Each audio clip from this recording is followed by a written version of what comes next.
courthouse. At 10:08 a.m., while working traffic enforcement, Officer Walters saw Gerald Monroe commit a right-of-way violation at 9th and Lime, about a block from the courthouse. He stopped Monroe up on Lime Street, and when we had first interviewed Monroe, he said he got to the courthouse by other means, that he did not have a car. And Larry radioed me while I was writing the report and said, "I just stopped Monroe for a traffic violation. He appears to have found the car he didn't have." What Officer Walters didn't know was that Monroe, 32, had a criminal history dating back to his 16th birthday when his parents turned him in for being incorrigible. Monroe entered the Army in 1959, and in 1961, ironically the same year Larry joined the Navy, he received an undesirable discharge for assaulting a non-commissioned officer. Between 1961 and 1970, Monroe was arrested at various times for forgery, burglary, grand theft auto, and possession of a deadly weapon. In April 1970, Monroe was arrested by LAPD for 3 counts of armed robbery. Admitting to some 40 robberies, Monroe pled to 1 and was sentenced to a term of 5 years to life. While serving his time at the California State Prison in Chino, one prison evaluation described Monroe as hostile and cold and said he seemed ready to explode. In spite of that, Monroe was paroled in January 1974 after serving less than 5 years. Officer Albee arrived at the corner of 9th and Lime and parked his motorcycle directly behind Officer Walters' motorcycle. I responded to the location, and Larry Walters was writing Monroe a ticket. I walked up to the side of the car and I wanted to search the car for a knife. And I said, "Mr. Monroe, get out of the car." And he looked up at me and got that look in his eyes and took the door and shoved it open against me, trying to shove me out into traffic. I grabbed the door and kept trying to open it then, and he was trying to close it. And I put my foot up on the side of the car and wrenched the door open. And when I did, all this happened in like seconds.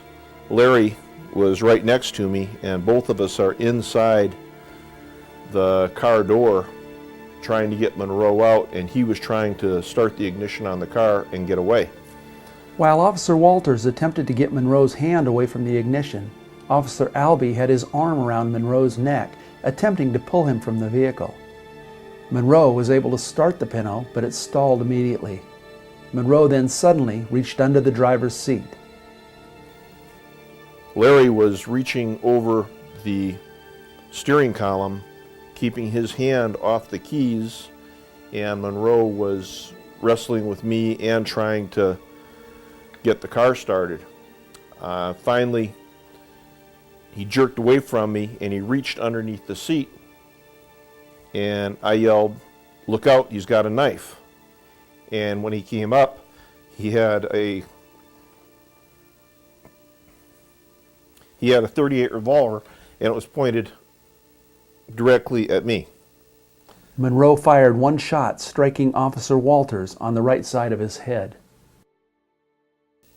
I must have turned my back on him and ran to the back of the car and then spun around, but I don't remember doing that. I never saw him fire the gun. I heard the shot. And when I spun around, I was drawing my Model 59. We'd just gone to the Smith 9mm from the revolver. And I couldn't see Larry. I could only see Monroe standing next to the door of his car. And I thought Larry had dove towards the front of the car and was taking cover. So I had Larry in a crossfire. Officer Albee saw that Monroe was now partially out of his vehicle and pointing his gun directly at him. My first 2 shots, I pulled to the right and I saw him hit the back window of the, I think it was a Pinto. I saw my first 2 shots went through the back window. I knew I'd missed Monroe, but he ducked. The shots distracted him and he ducked to he knew I was shooting at him. And I started working my way around the back of the car to the passenger side, and there was a big parking lot there at that time. and I was using cover fire like we did in the military. Monroe fired 4 shots at Officer Albee, and Albee fired approximately 12 rounds at Monroe from the right rear of the Pinto. That was the first time I took good aim at him because I knew Larry was not in a crossfire. I was shooting then across from the passenger side of the car towards the driver's side. Larry took cover towards the front, and I knew he was out of the line of fire. Monroe jumped back into his Pinto and attempted to start it. Monroe was shooting at me and missing, and he jumped back in the car. And when he jumped back in the car, the thought that went through my mind was, the son of a bitch is going to get away. That's the exact thought that went through my mind. And I reached up and I punched the magazine out of the 59. And as it happens, the last round from that magazine had chambered. And when I reached down, I put in a fresh magazine, I had a full load. And I looked up, and Monroe was sitting in the car, and he was aiming across the barrel of his gun, taking aim at me. And I knew I was going to shoot him or he was going to shoot me. I aimed at him directly and shot him a couple times, hit him. I know I hit him, I saw him. And he slumped in the wheel. I ran back to the back of the car. He was still sitting in the driver's seat. And I didn't know how bad he was hit. So I shot him twice more in the back. Monroe fell out of the car onto the street, and his gun fell 3 to 4 feet from his outstretched hand. At 10:11 a.m., 3 minutes after the stop was made, Officer Albee called for an ambulance for Monroe. He fell out of the car, and when he fell out of the car, I ran to my motorcycle, and he was on the ground. He'd gone spread eagle on the ground, and the gun had scooted away from his hand. And I ran to my motorcycle, and I put out the call, Motor 26, give me good Hugh, code 3, suspect's been shot. After calling for help from Monroe, Officer Albee looked back and saw that Monroe was trying to get to his gun. After I put that out, I looked up, and Monroe had crawled to his gun. He picked it up, and he was on his hands and knees, and he was swinging, aiming the gun at me. And I reached across the windshield of my motorcycle, and I pulled a couple more rounds off, intentionally aiming low because the bullet will scoot across the ground. I saw him get hit a couple more times.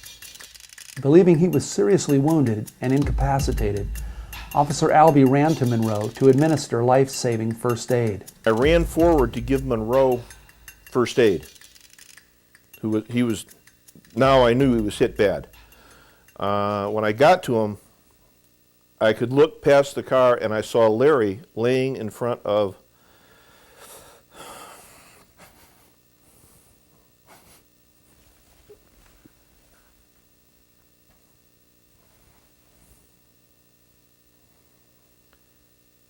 the door, and that was the first time that I knew Larry had been hit. And boy, some things don't go away. And that shook me up. I ran back to the bike and I put out the call, officer's been shot. And the dispatcher went, all I heard her do was go 1199.